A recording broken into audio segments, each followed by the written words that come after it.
حضور صلی اللہ علیہ وسلم کا ارشاد ہے کہ افضل نماز وہ ہے جس میں لمبی لمبی رکعتیں ہوں۔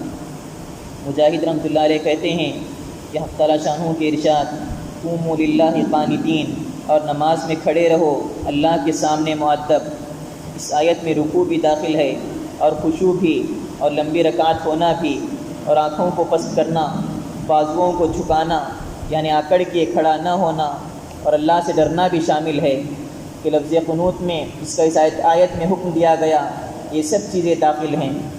حضور صلی اللہ علیہ وسلم کے صحابہ میں سے جب کوئی شخص نماز کو کھڑا ہوتا تھا تو اللہ سے ڈرتا تھا اس بات سے کہ ادھر ادھر دیکھے یا سجدے میں جاتے ہوئے کنکریوں کو الٹ پلٹ کرے، یعنی عرب میں صفوں کی جگہ کنکریاں بچھائی جاتی ہیں، یا کسی لغو چیز میں مشغول ہو یا دل میں کسی دنیاوی چیز کا خیال لائے، ہاں بھول کے آ گیا ہو تو دوسری بات ہے۔ قوموا للہ قانتین کی تفسیر میں مختلف ارشادات وارد ہوئے ہیں۔ ایک یہ بھی ہے کہ قانتین کے معنی چپ چاپ کے ہیں۔ ابتدائی زمانے میں نماز میں بات کرنا، سلام کا جواب دینا وغیرہ وغیرہ امور جائز تھے، مگر جب یہ آیت شریفہ نازل ہوئی تو نماز میں بات کرنا ناجائز ہو گیا۔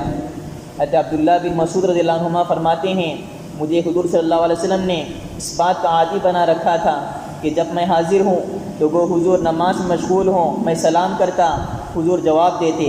ایک مرتبہ میں حاضر ہوا، حضور صلی اللہ علیہ وسلم نماز میں مشغول تھے، میں نے حسب عادت سلام کیا، حضور صلی اللہ علیہ وسلم نے جواب نہیں دیا۔ مجھے سخت فکر ہوا کہ شاید میرے بارے میں اللہ جل شانہ کے یہاں سے کوئی عتاب نازل ہوا ہو۔ نئے اور پرانے خیالات نے مجھے گھیر لیا، پرانی باتیں سوچتا تھا کہ شاید فلاں بات پر حضور ناراض ہو گئے ہوں، شاید فلانی بات ہو گئی ہو۔ جب حضور صلی اللہ علیہ وسلم نے سلام پھیر لیا تو ارشاد فرمایا کہ حق تعالیٰ شانہ اپنے احکام میں جو چاہتے ہیں تبدیل فرماتے ہیں۔ حق تعالیٰ شانہ نے نماز میں بولنے کی ممانعت فرما دی اور یہ آیت تلاوت فرمائی، اور پھر ارشاد فرمایا کہ نماز میں اللہ کے ذکر، اس کی تسبیح، اس کی حمد و ثنا کے سوا بات کرنا جائز نہیں۔ معاویہ رضی اللہ عنہ کہتے ہیں کہ جب میں مدینہ طیبہ مسلمان ہونے کے لیے حاضر ہوا تو مجھے بہت سی چیزیں سکھائی گئیں، من جملہ ان کی یہ بھی تھا کہ جب کوئی چھینکے اور الحمدللہ کہے تو اس کے جواب میں رحمت اللہ کہنا چاہیے۔ چونکہ نئی تعلیم تھی اس وقت تک یہ بھی معلوم نہ تھا کہ نماز میں نہ کہنا چاہیے۔ ایک صاحب کو نماز میں چھینک آئی، میں نے جواب میں رحمت اللہ کہا، آس پاس کے لوگوں نے مجھے تنبیہ کے طور پر گھورا۔ مجھے اس وقت تک یہ بھی معلوم نہ تھا کہ نماز میں بولنا جائز نہیں، اس لیے میں نے کہا ہائے افسوس تمہیں کیا ہوا، مجھے کڑوی کڑوی نگاہوں سے گھورتے ہو۔ مجھے اشارے سے ان لوگوں نے چپ کر دیا، میری سمجھ میں تو آیا نہیں مگر میں چپ ہو گیا۔